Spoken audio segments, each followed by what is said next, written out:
Welcome to the Massage Business Success Podcast. My name is Amy Bradley Radford, and I help solopreneurs just like you learn how to do it all. I teach you how to earn $60,000 a year or more at the table, while also providing you with the continuing education you need to be successful without burning yourself out.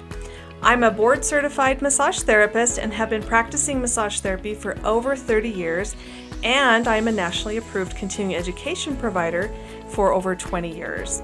I had my monthly business column in Massage Magazine called Advanced Business Strategy for many years, where I was able to share all kinds of tips about how to have a successful business with business owners just like you.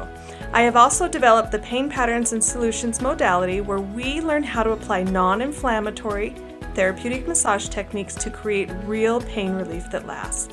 Now, if you're ready to help your clients and make money at the same time, let's dive in.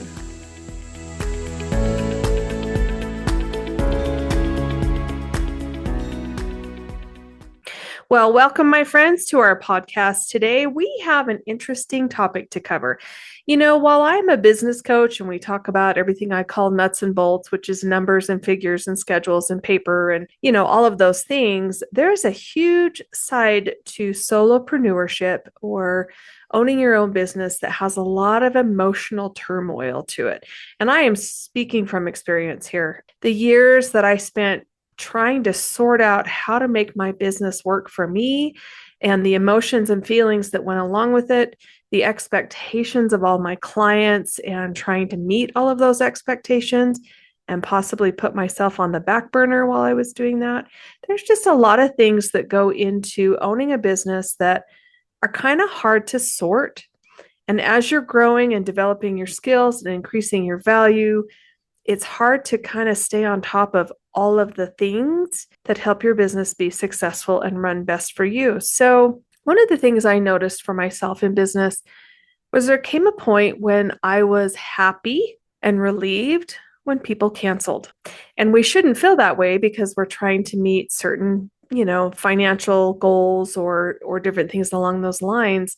But what I learned is when I started to have this feeling, it was time to pay attention to something that my intuition and my body and my mind and everything was telling me. And the more I tried to ignore it, the worse things got. So for today's episode, I titled it, When You Dread the Schedule. So why client cancellations feel like a relief and what your business is trying to tell you. So, this episode is kind of vulnerable, but it's also very validating to look at what happens when you, as a massage therapist, quietly start dreading your work. And it's not because you don't care, it's because you're feeling overwhelmed or undervalued or unsupported. But we're so busy or we're so stuck in the routine of scheduling people that you're not quite willing to look at why or even possibly understand what these feelings mean. And like I said, this is me speaking from the heart. This is a place that I have found myself in many times. And I know lots of you out there are feeling the same. So we're going to really talk about what this means today. And the reason I feel it's so important is because I've seen too many therapists stay in this space for too long, and then they walk away from their business and never return. And if they could have had, and if I'm offering some of you some help right at this moment, if you could have had some knowledge about how to get out of this place, then you could stay. And that is what I want for everyone. That is what I want for you, and that is what I want to create a difference in. So we're going to explore why client cancellations feel like the only relief and how that response is a nervous system survival strategy and what needs to change in your business structure so that healing can happen for you as much as your client. So, I call this the quiet dread and the guilty relief. So have you ever gotten a last minute cancellation and felt nothing but relief? Like your whole body just took one deep breath and like, oh, okay, finally. And then almost instantly you feel guilty about it because you're giving up the money. You could put somebody else there. You have 3 people on your cancellation list, but you just don't want to. You want the break. And if you sit back and look at that one moment, it says everything to you. It's not you being lazy. Trust me, it's not. And it's not overwork either. Maybe you're overworked. But honestly, it's your nervous system crying out for you to rest. You need a break. Today's episode is about what that quiet relief and the creeping dread really mean and what your business is trying to tell you through these feelings. Because your business should support your body and not sabotage it. So, what happens when you're hoping for a no show? Well, this actually starts out subtle. One client cancels, and you think, oh, thank heavens. Then another one reschedules, and you almost feel excited because it's also about earning money, but you actually wish you didn't take the reschedule. And then, before long, you're secretly checking your phone in the morning, hoping someone no shows for the day. I've done this. You get up in the morning and you see two people cancel, and you're like, oh my gosh, thank heavens, I'm going to have a break because this is the only time you've had to exhale. Like, okay, you get in this place where, and we're massage therapists, so we believe about energy and creating what's around us. All of a sudden, people start dropping out of your schedule like flies, and then you start to panic because it's an energetic concept and it's all real. So then you have to push to fill it up again, to only wish you could afford to have some time off. And it becomes this power struggle inside yourself of, okay, I just need a break. So a few people cancel, and then too many people cancel, and then you've got to get people back in. So then you're spending more effort trying to keep your schedule full, wondering what's going on. It's the funniest thing. I tell people all the time that your business is a reflection of yourself and your place in life. So if your energy's all over the place or in your life, then it's all over in your business. And if you're overwhelmed in your personal life, then you're overwhelmed in your business life and people don't show up. So when this happens, when you're hoping for no shows or when people are canceling and it makes you take a breath, you need to take a step back and ask yourself, why is this happening? Why am I feeling this way? And what's really wrong? Because it actually can be a couple of different factors or a multitude of factors all coming together. But this is your business telling you that you've passed a boundary. If you've ever studied ethics, which I know many of you have to, we talk about boundaries a lot, but the most interesting thing about boundaries is the only time you really know you're getting close to a boundary or you've crossed a boundary is you feel uncomfortable first. So this is your business telling you you've passed a boundary, whether that's too many people, too much energy, not enough validation, not enough value. You're giving too much value and not getting enough back in return. It's telling you all kinds of things, but it only gives you one little feeling. And that feeling is, I just need a break. Does it sound familiar? And I know so many of us have done this. I have done this. I have hoped things would calm down because I just needed a break. And I never got that break in a way that made me feel better. It was a lack, basically, where people didn't come back or somebody canceled. And so then I didn't have enough money. So then I had to find somewhere else to put somebody in order to meet my quota for money. And so it's just this roller coaster.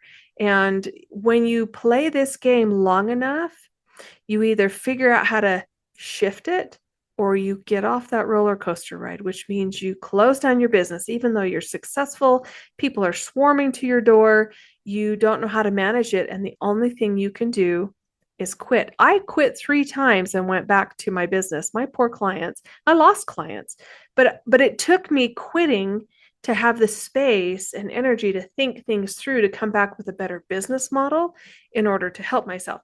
So me, as your online podcast business coach, I'm trying to give you the tools to shift your business while you're running it so it supports you, instead of do what I did, which was, quit and then have to come back to it and start all over again. So here's the truth though, when your schedule becomes something you hope falls apart, your business is no longer in service to you. It's asking too much and giving back too little. And the crazy part about all of this is you're actually the one in control of your business, but you're not at this moment. You're not. So let me ask you some questions. What is your cancellation rate teaching you about your nervous system? I want you to really think about that. What is your body? What is your nervous system, your brain? What is it all telling you when someone cancels? If you're feeling that much relief, you need to pay attention. If you are only getting rest by accident, what would it look like to plan for it on purpose? And if you can't afford to see less people or get rest, then what do you have to proactively do to change this pattern for good? What is it you're going to have to put into place and start the wheels in motion so that you can create this time off, so that you can rest appropriately, so you can continue to be in this field for a very long time? Like myself, I have been in this field for over 30 years, but I had to learn a lot of these pieces that I come in and teach people about in order to help them understand what longevity actually looks like.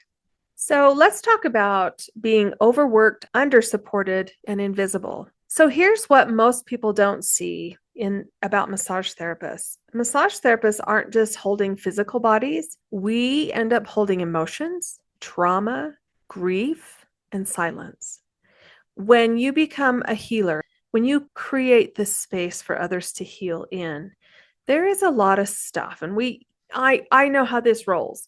We talk about not taking on other people's emotions or issues and maintaining good boundaries. But if your boundaries are lacking in terms of work and you're overworked, then you can't maintain that space where you can be healthy for yourself in all of these areas, mentally, emotionally, physically. It just doesn't happen.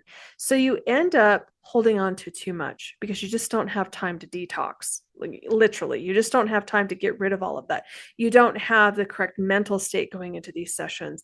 Everything starts to run over, and then your business runs over you. But because of what we deal with, human bodies that we touch, and I always say it's like diving, your hands are diving into this surface. You're in there and you end up holding lots of things for people. But you may just be holding space for somebody who's continually coming to you, that's going through something hard in life, but you're their escape. And so there are spaces that we hold for each one of our clients, not just a time in our appointment book.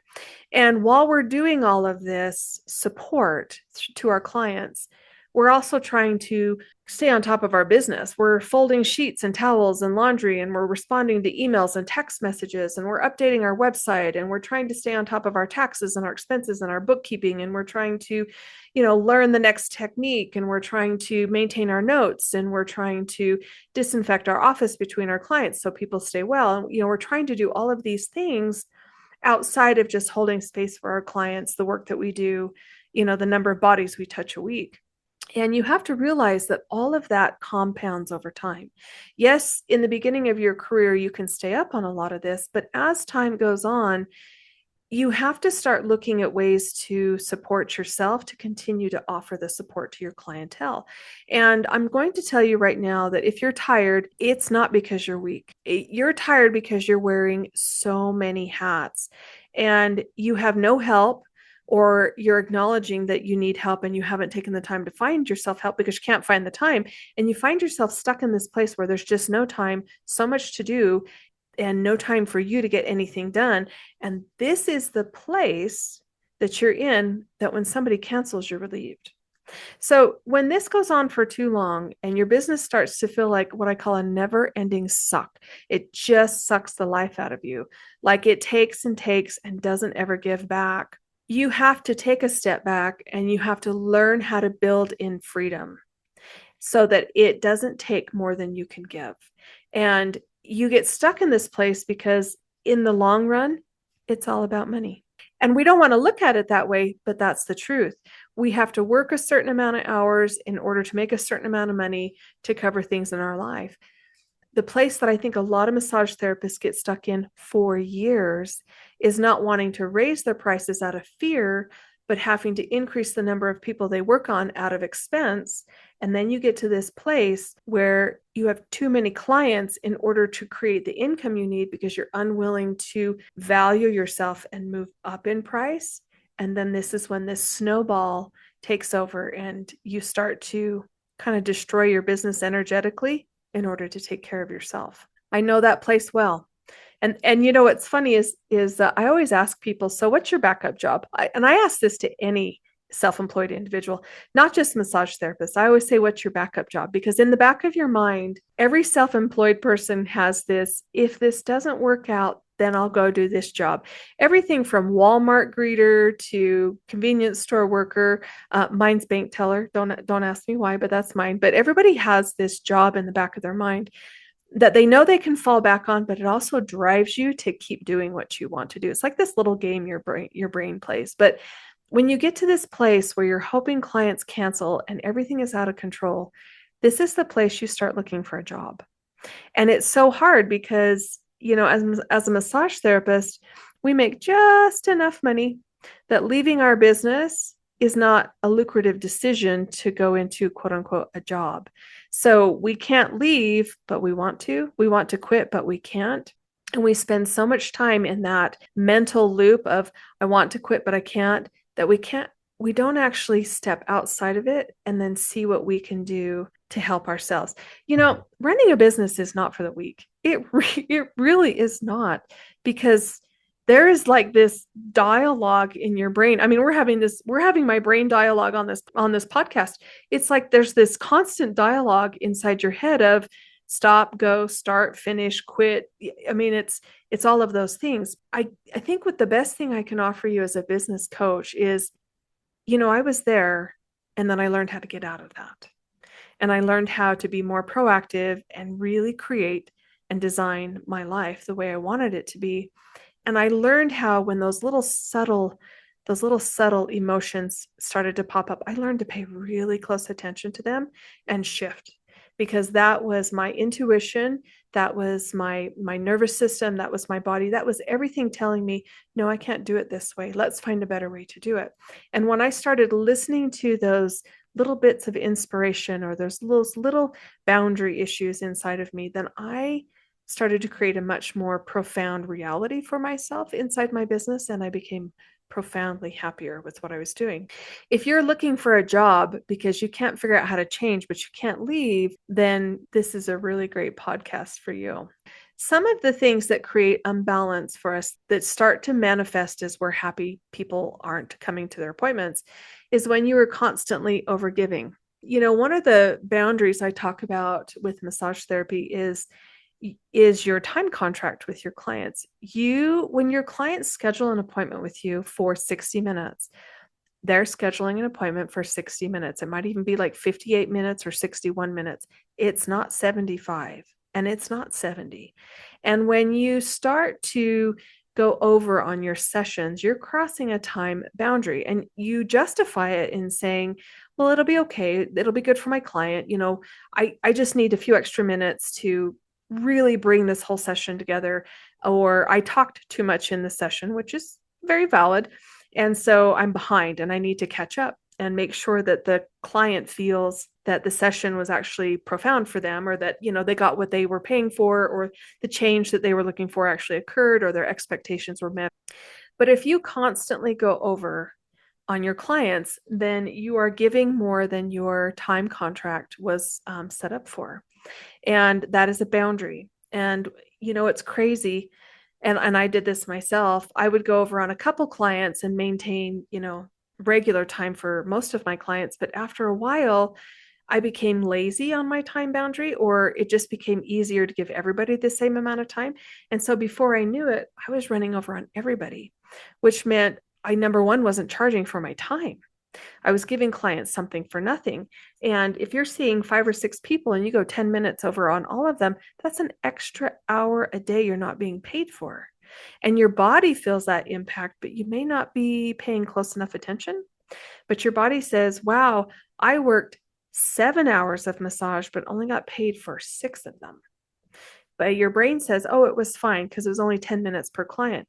But it adds up over time because now your breaks are cut short. You don't get to fuel yourself. You may not even get time to go to the bathroom. You're not drinking enough water, all of the things, or you're scrambling to get someone rescheduled and you're making mistakes, or you're not getting your notes done on time. So then you have to stay after, or you're getting behind on those. It just perpetuates this snowball effect of just overgiving, creating all of these problems inside your time management. And I found that for myself that I'm not a 60-minute therapist. Nobody ever told me in school that I had an option to be something different than that. That was, it was a choreographed 60-minute massage that I learned in school. But when I got out there to being a professional, I'm a 75-minute therapist. That's my session. That's when I create the best experience for my client and for myself. And I was never so happy as when I extended all of my sessions to 75 minutes or 70 minutes because that's who I was. So instead of fighting this constant overgiving, I actually validated myself and made everybody the same. And then all of a sudden things got easier. And then I charged correctly for that time instead of giving away something for nothing and always feeling behind. So that was a huge lesson for me. And it might be a huge lesson for you to recognize who you are as a therapist and make your schedule and business line up with that so that you're congruent with who you are, what you're offering in your appointment times, and you're valued for your time. So, massage is an emotional and mental labor. So, when you're holding space for someone in pain, it is so important that you validate your own. If you're in pain and you're trying to help people in pain, it's never going to work. So if you're not taking the time to take care of yourself, heal thyself, then everything is going to backfire on you. In fact, there was a saying when I was in massage school that heaven was getting a massage and hell was watching. When you get to the place where every massage you get is like being in hell because you're watching that massage and wanting one, then you need to create the ability for you to get regular body work and help your own body because you can't continue to give from a cup that's empty. So, and then there's the endless to-do list, which, when you have a full running business, it never ends. The tasks never end. And when you compound that with home life, that tasks never end, sometimes you start to get in this place where you can't keep up on any of it. And then there's this stress of not being able to accomplish the things in your life that you need to. So in your business, at some point, and I'm going to say that point is now, if this is the place you're in with when you're happy when someone cancels, you need to start looking at ways to outsource tasks inside your business or ways to outsource tasks inside your home so that you can find a place of balance. And when I tell people that they need to hire services to help themselves as a solopreneur massage therapist, the number one thing I hear is it's too expensive or I can't afford those kinds of things. Well, so you're in a place where you need to figure out how you're going to afford someone to help you, or you need to figure out a way to earn enough money so that it supports you to do those tasks. And I can tell you from experience that I would rather figure out how to increase my value and increase my prices to turn around and pay somebody else to do some tasks for me to offload some of the stress and responsibilities of running my business so that I could do maybe one more hour of massage because the amount of money I make at the table can pay dynamically for a lot of different services for me. And I would rather do that and plan for it than try and do it all myself. So if I could go back 15, 20 years ago and say, hey, Amy, 15, 20 years ago, this is what you need to do, it would have made such a huge difference in my career in terms of the amount of load that it put on my body to try and accomplish all of those things. As I started to hire people to come on to do my books, and I hired people to do my laundry, and I hired people to come in and clean my, like deep clean my house twice a year, and all of these little things, it made a huge difference to who I was when I showed up to the table in my massage business, which then in turn allowed me to charge more for my services because I was more present, I was more energetic, and I was more able to provide a better service for my clients. So you have to look at it not in terms of dollars. You have to look at it in terms of the overall picture of how much energy you have to spend and how to best distribute that energy for the longevity of your career at the table. So when all of these things go on for years, they break down not only your body, but your mental and emotional health. So to kind of back up just a little bit, for those of you that have listened to my podcast, you hear me talk about raising rates a lot. But I guess what you want to realize is I have worked with so many people who undervalue themselves or that their business models are driven out of fear instead of proactivity that I just really want to talk about how working too much for too little is one of the biggest impacts on you inside your business. The truth about this is that if you work for years at the same rate while everything around you gets more expensive, it will slowly erode your drive for success and your passion for helping others. If you haven't given yourself a raise in 2 to 3 years, that's part of why cancellations feel like a rescue, because you're working hard and watching your energy go out, but not enough is coming back in to replace it. And for those of you that look at massage as an exchange of energy, there has to be an equal exchange as time goes on. Because as your talent and value grows at the table, as you become more efficient and you pour time into your continuing education and you practice what you're doing, the experience that you're gaining, what you charge for your service, it needs to grow with it. And if it doesn't, then that exchange of energy starts to become negative on your side. You actually start to resent working. That's why you want to break, because you are going to work for a boss who's not paying you for what you're worth, but you're continuing to do it, but you don't want to anymore. And the most amazing thing happens when you raise your prices, just even $5 a session. All of a sudden, that exchange becomes more equal and you start to breathe again. I've seen this happen too many times for people to just not acknowledge it. That when their prices go up 5, 10, and $15 over a year's time, all of a sudden, those 15, 16 people they were seeing a week, and it was so hard when they first reached out to me as a business coach, is now easy. What happened? Nothing changed, except the exchange of energy was more equal, and their clients were happier and they were happier, because what you're offering to them is given from a much different place, and what they're receiving feels different, that they feel the value as well. And so when I work with these therapists that are so scared, to raise their prices because they think they're going to lose clients, it's when you finally let that fear go and you move forward into proactivity for yourself, you experience this profound change inside yourself and inside your business, and your clients feel it as well. It is one of the most positive, powerful, energetic exchanges that I think I've seen in my career. So I want you to realize that there is something different on the other side of this. If you haven't experienced a price increase in a while, or you're not sure if you're ready for a price increase, or any of those things, this is what I tell people. This is how you know that you're ready for a price increase. Number one, you can't squeeze one more person into your schedule. In fact, you have a cancellation list, or a list of clients wanting to get into you that you can't get to, or you have people wanting to refer to you and you can't take any more. And so they're like, well, if something opens up, let me know, because I want to send in, XYZ people.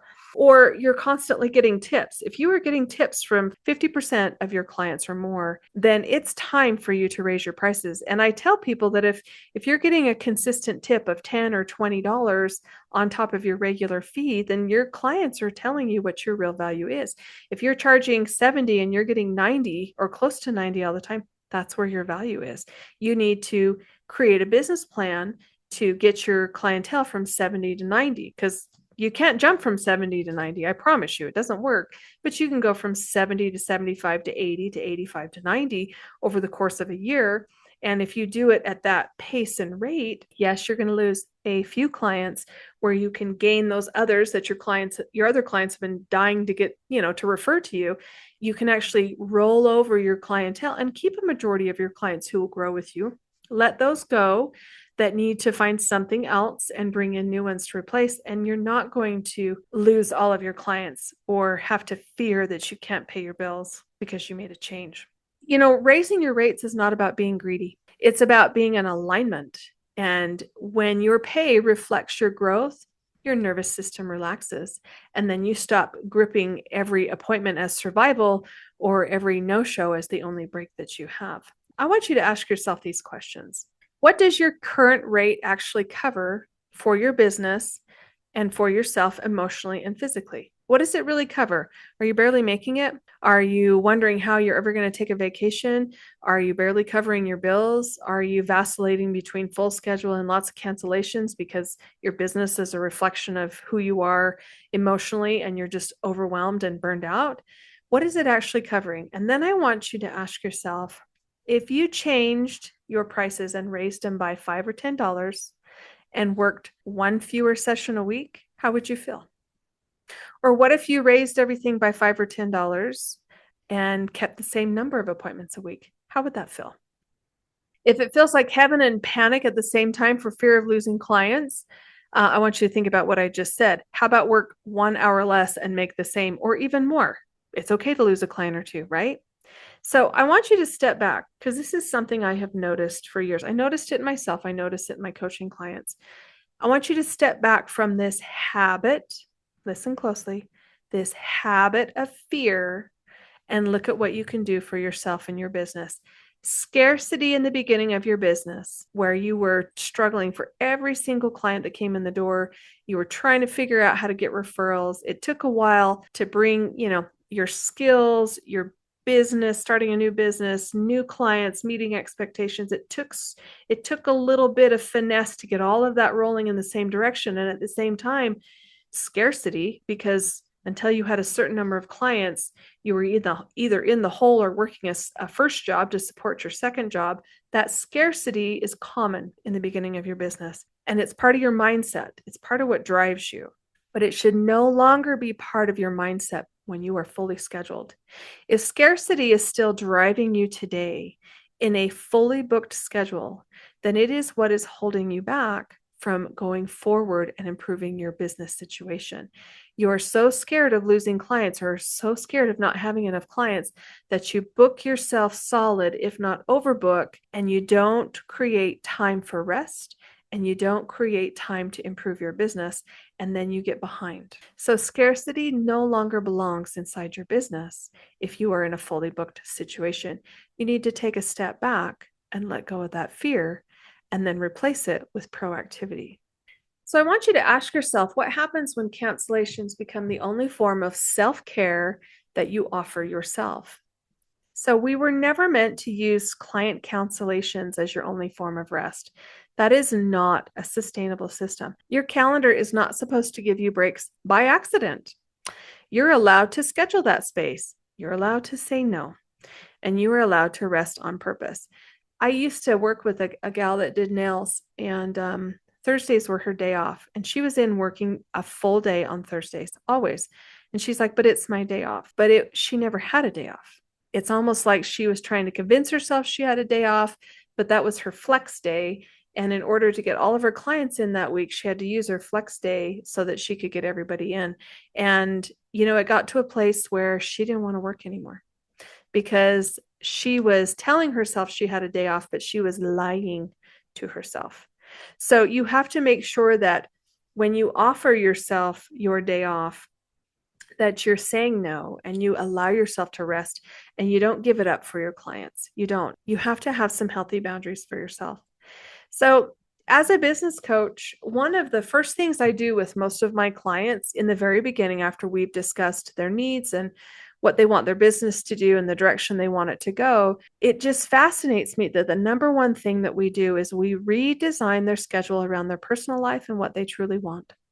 We make changes so that their schedule supports them personally and not the other way around, where the personal life has to support the business schedule all the time. I mean, this is why we went into business for ourselves, was to actually have, time freedom or be able to control our time. Well, at some point it becomes out of control and everything in your personal world has to support your business world, and it shouldn't be that way. So I'll sit down with clients and I'll say, tell me what you really want, without really thinking about any specific client or any specific day or, any appointment time that has to be kept. I want you to set it all aside. What would you really like your schedule to be? And when they can sit back and think about it, they want to have that, Wednesday mornings off to go help their kid in school or to go to a yoga class they've always wanted to go to. They no longer want to work till 7 o'clock every night, which is what they did to start their business, but it's not sustainable in the long run. They don't want to work weekends anymore. Maybe one Saturday a month to accommodate some of their clients, but they don't want every Saturday gone. Or if they're going to work every Saturday, then they don't want to work Monday or Tuesday. Or they'd like to have a whole day off. Like, I work a lot with people that have families, and if you have small children, kids get sick. And the hardest thing about an appointment-based business is scheduling appointments and rescheduling them in a timely manner when, your personal life, you've got to go take care of a sick child, and now you've got to find time on Sunday because you're too packed and there's no flexibility scheduled into your schedule to accommodate these things for 15 or 20 years, because that's the reality. If you have multiple children, you need flexibility. So how do you create flexibility in your schedule so it takes pressure off of you? How do you have one day off a week that if your child is ill, then you can take that day and move clients around in order to not get behind? There's nothing worse than going on a vacation or being ill yourself and then having to try and catch up, not only on all of your appointments for your clients, but financially. So how do you schedule flexibility into your life? And it's going to be a combination of increasing your value, increasing your prices, finding a much more doable rate of clientele. Like instead of 25, you're looking at like 18. And how do you grow into that and then create the flexibility in your schedule? And all of those are very powerful tools for you as a business owner and a massage therapist, not only so that you're balanced in your life and what you give, but also financially. We really take some time and design this schedule and adapt it to what is best for them. And it might go through a couple schedule changes before we can really find what works for their current clientele and works for them as a person and gives us growth towards something they really want. It might take a few steps to get there, but knowing that you're on the path to something you want and not just grinding in the trenches for something you don't, that is a huge shift of energy. Once you can allow those changes into your business, then you will feel the relief and the change, and you will have something to work towards instead of years of looking at this bleak outlook of, oh my gosh, all of these appointments. It really does change. So I'd like you to be honest with yourself and ask yourself, what would I like to change in my schedule? What would you like to change your schedule to? Do you want to work more daytime hours? And if so, how are you going to transition to that? Because it's a transition. If your clientele is mostly, after work people and they can't really adapt to daytime hours, then you're going to have to transition your clientele over slowly to include more people whose days accommodate for daytime appointments.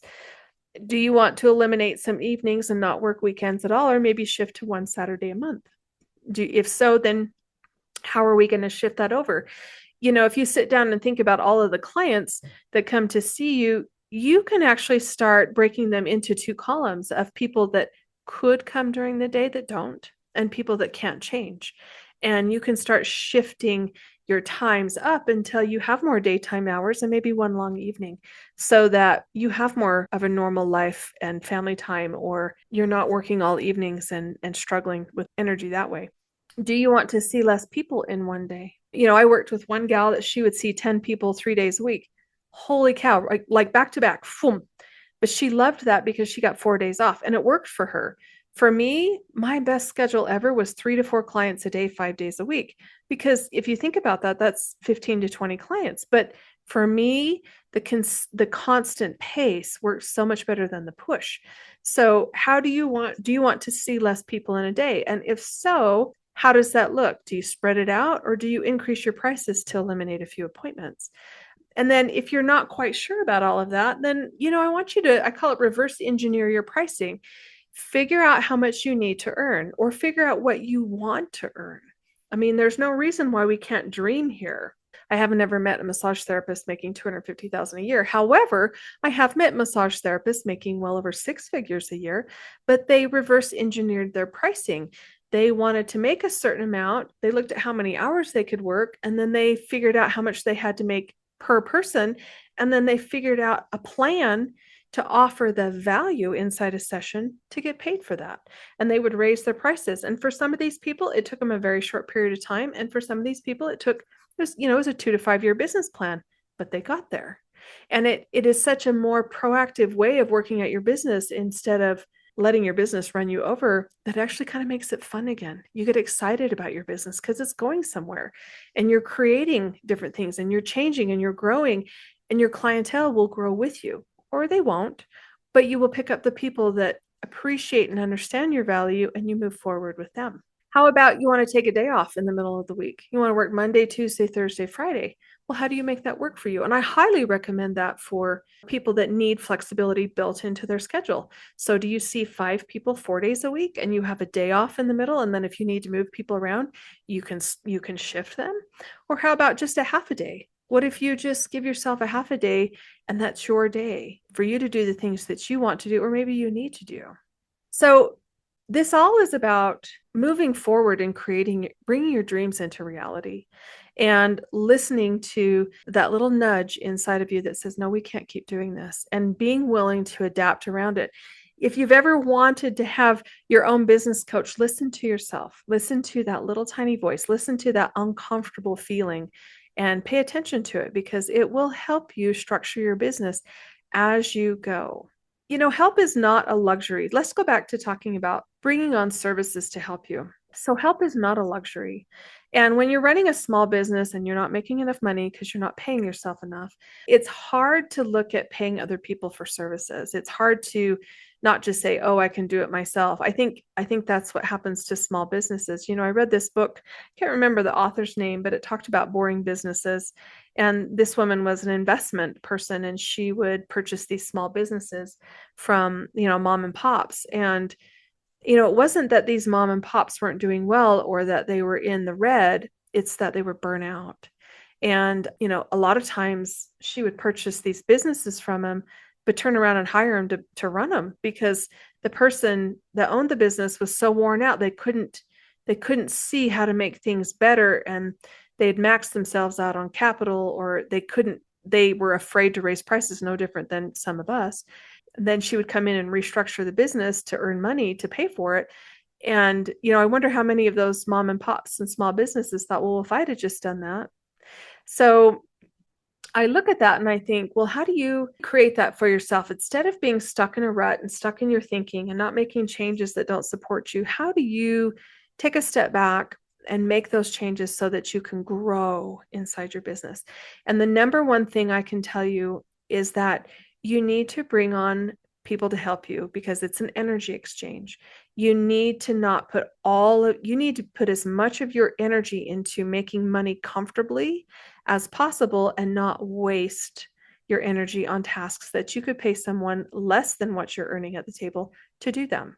So if you're folding your own laundry, cleaning the floors, updating your website, doing all the reschedules, answering messages, ordering supplies, then yeah, you're tired because you're doing too much. And asking for help is not indulgent. It is part of staying in your profession. And it's part of growing your business and making more money. So delegation is so important in the long run. And a couple of ideas that you could look at are a weekly laundry service, bi-weekly cleaning, having someone come in and clean your office, deep clean, floorboards, carpets. I mean, I remember when I was cleaning my own carpets on a Sunday going, why am I at work? I wanted to go play with my family. But I had to because oil gets on the carpet. Your carpet looks stingy. Why didn't I just work one more hour and pay someone to come do that? Or why didn't I build that into my budget or create a way for that to happen? Booking software. There's so much booking software out there that can do your text messaging to make sure your appointments show up on time. Or I don't trade a lot, but there's a few things I would trade for, and bookkeeping and taxes was one of them. Or, hire somebody to just do some stuff for you 3 hours a week so you don't have to anymore. It's small, but you will be amazed at the relief it gives you and how much it impacts your business to have someone help you. And you don't need to do everything to be amazing. This is not the game we're playing. In fact, the more support you allow in, the more powerful your sessions become, and that leads you straight into creativity for more options. You only have so much energy. I'm reminding you of this. And if you're spending it all trying to keep up, you won't have the energy to make the changes that then will perpetuate your business. So at some point in your career, you have to choose what to do to help yourself the most, or you will walk away from your business. And I see people do this hiring me as a business coach, because what you're hiring me for is to have the creativity and create the plan that you can't find the time to do that. So you're buying my time to do it for you so then you can move forward. And that's why a lot of people do that. It's another way of making your energy expand in different ways. And that's why coaching works for them. So we're going to tie this back into, why do you feel relieved when your client cancels? It's a sign that somewhere inside of you, something wise and honest is speaking up. So it's that part of you that is still listening. Aside from the rushing around and the constant giving and the energy depletion and all of that, there's a part of you that is still listening. And you need to pay attention to that and honor that because it's trying to help you take care of yourself, your nervous system, your career, your mental, your emotional, all of those things. The relief that you feel in those gaps, those pauses, the no-shows, the last-minute texts, it's not a problem to be fixed. It's a message you need to hear. Your business model needs to add in rest. So I want you to start listening to that instead of pushing it away. You don't have to wait for someone to cancel to earn a moment of breathing room.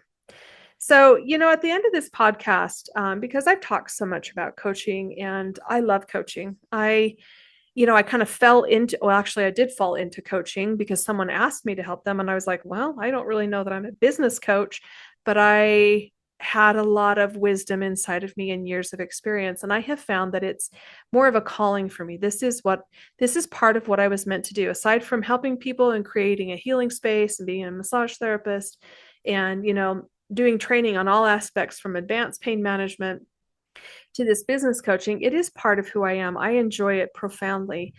I just wanted to invite any of you that if this episode stirred something in you, and if your heart sank when I described that moment of dreading the calendar, or you felt something open up when I said you're allowed to be helped, then I want you to realize that I'm here to help you and support you in your business. Whether you just continue to listen to my podcast or you reach out to me for some coaching, I just want to support you in your business and be able to teach you how to have this business for years to come. If you're ready to rebuild from a place of clarity and care, then I would be honored to help you.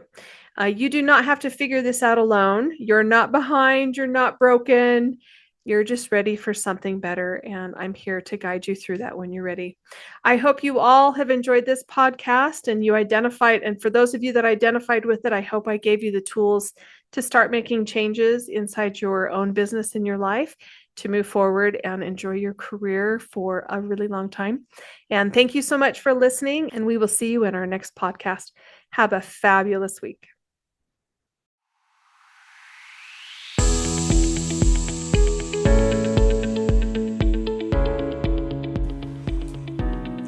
Thank you for listening. For more information about classes, products, or coaching, go to amybradleyradford.com. And if you've liked what you've heard, please subscribe and leave us a review.